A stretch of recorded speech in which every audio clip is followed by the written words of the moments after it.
Okay, now in stop motion animation, the analog that we're using, if we use Wallace and Gromit as an example, right? You have sets, and then you have props. Like here, there's a set with all these kind of carnival rides. So the set is the backdrop. The props are the things that get interacted with in the movement. Like this is building, this is a prop, and that requires the building of that prop. So it can get interacted with. And some people call this set dressing, right? So that's what I'm doing. My backdrop are these mountains behind. And because my creature is going to be in front of these mountains, it's kind of a nice scene too, I can merge a lot of this together. I don't need them to all be separate.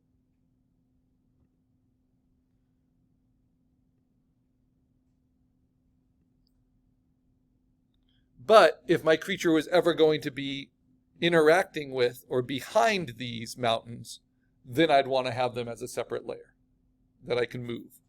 So what I'm going to do is take all of these and merge them, Command E, all into one backdrop. So as I'm cleaning my assets, I really want to understand what's there, what can be manipulated. And on animation shoots, you have prop masters, and you have set builders, and you have scene decorators, and then you have your character animators, right? So you have people keeping track of all this stuff. Because we're doing this all for ourselves, we have to keep track of this. My prop is the tree.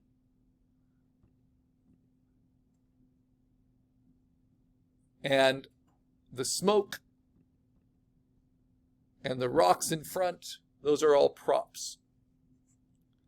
My character, all I have right now is this tiny dodo on the background. Now, at this point,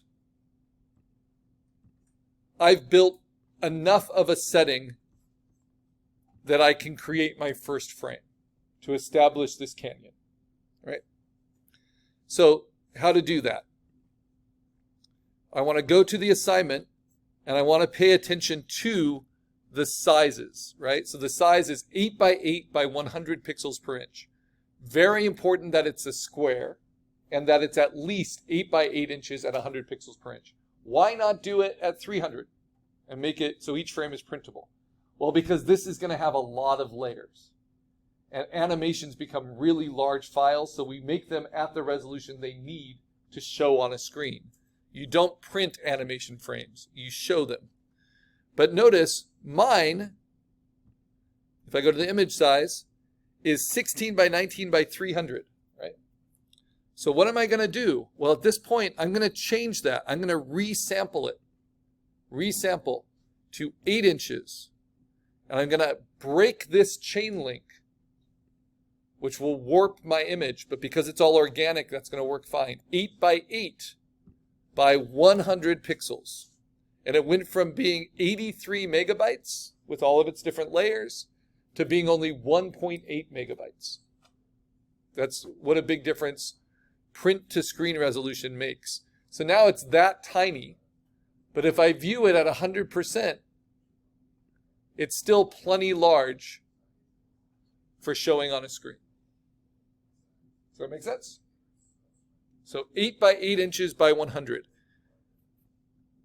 Now that I've done that, so when I check my image size, it's 8 by 8 by 100. I can lock its proportions again. That is now what I'm going to use. And because it's shrunk into these pixels, it actually softened a lot of my transitions and would help to make them more believable because it actually took away a ton of detail. Because GIFs are not super detailed. In fact, the way GIFs stay such low memory is you're limited to only 256 colors throughout the animation. So this is even going to get more simplified when we animate it. All right, so now in the millions of colors allowed in this PSD file, I'm going to save this as a different name. So I need to save it as my assignment 3 Aesop's, or what am I calling it? Hungry Dodos. I'll just call it Hungry. My assignment 3 Hungry Dodo, and all in capitals, assets. This is going to be my assets file. It's a PSD. It's saved in my assignment 3 folder. And I'm going to make a tag on it that is green, because this is where I'm starting. I'll have it blue and green, our campus colors. So now I want to check that. Make sure I see it. There it is. So I took what was the original aspect ratio of my assignment 1 and I changed it into a square, and I changed the resolution once I built my props to be 8 by 8 inches by 100 pixels per inch.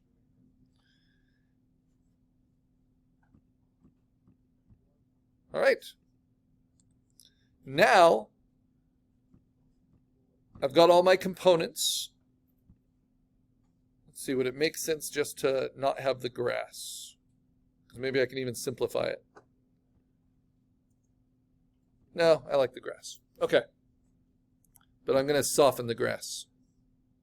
Erase away from it a little bit.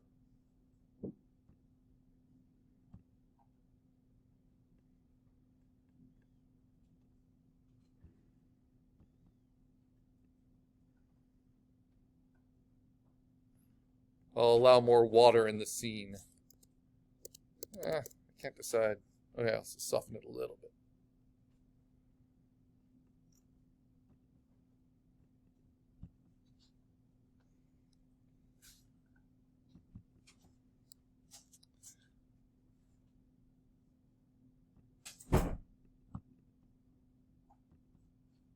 Okay, good. I'm good with that. Okay, now I need to bring in my character. And then I need to set up the scene. But my character isn't in the first frame. So now we're moving into the third stage of animating. I've storyboarded. I've created my sets and my characters. Now I need to set up the scene. I need to arrange everything on the set for the shot. And so I go to my script, my shot script, which is my rough storyboard. And I see that the first shot, I'm just establishing the canyon. So what do I need to do? I need to take off the little dodo from the bridge. And otherwise, this looks like my first shot. And I could play with how much smoke there is. Maybe I take this smoke down to a low opacity, like 15%. And I decide, okay, this is my first frame. This is my first shot. And how do I do that? So I'm going to save it. These are my assets. Now what I do, and this is going to be the process for how we make our GIF animation using Photoshop. I go to my topmost layer, which for me are these rocks in the front. Okay, that cover up the tree roots. Then I hold down Option. And I go to Layer, Merge Visible. Okay, and the shortcut for that is Shift-Command-E, but this would be a 4-key shortcut because you have to hold Option while you do it. So when I do that, watch what happens to my layers. I'm holding down Option and I go to Layer, Merge Visible. It makes a combined layer on top of everything underneath. So what is this in the process? This is shooting. What I just did was taking a picture of the set, right? Set up the way I want it. That is our first bit of film. That's our first frame of animation. Now, I'm not just going to keep it there because it's going to really confuse me, right? I always have to turn it on and off. So instead, what I'm going to do is I'm going to select all of it, Command-A, and then copy it, Command-C. All of these are under Edit. So copy. And then I'm going to say File, New. I only have to do this once. Because I copied it and it's on the clipboard, notice how this new project is already 8 by 8 inches by 100 pixels, right? 800 by 800 pixels. And I'm going to title this my stage file. So this is going to be Karl assignment 3. This is Hungry Dodo stage, all in capitals. Okay. Then I'm going to say edit paste. So this is now how the rest of the project will work. I will have my assets open here. And my assets, I'm going to deselect and delete that merged frame. My assets give me all the things that I can move around and change. So for instance, my next frame in introducing this is I'm just going to increase that smoke a little bit. So it was at 15, now I'm going to make it at 30. And now I'm going to make this my second frame. Hold down Option, go to Layer, Merge Visible. Select it all, Command A. Command C to copy it all, go to my stage, paste it in. So now I have 2 frames of animation. So stage is where you put your finished shots. So now we are doing the shooting. We're giving the images of each frame. And they're going to line up in our stage like on a film strip. The different exposures on the film strip. So I've done this. Now I need to introduce the character. But when I come back to my assets, notice how it's still selected and it's still combined. If I just hit delete, it will not delete the layer because I have it all selected. So I first have to deselect it. And then I can delete the layer. And then I can build my next frame. So my next frame, I'm going to make the mist a little bit more, like the mist is rolling in. Why am I making the mist grow? It's not in my storyboard. Well, that's going to help sell my setting, right? It makes it feel like it's a lived-in environment. I'm not moving the trees. I'm not moving the water. So to distract you from the water not moving, right? I am building this mist. Now here's a nice little trick. What if I wanted the water to look like it's moving? Because this foreground water should be moving. It's rapids. Well, this is what I can do. I can build in an additional asset. What I do is I select the water. Bless you. This part of the water that I would expect to be moving. And I duplicate it onto its own layer. And I'll do this on top of the white so you can see. And I'll turn off these foreground elements. So what I'm going to do is trim this to just the water. And it's so much easier at a lower resolution. But I want to get all those rocks out of there.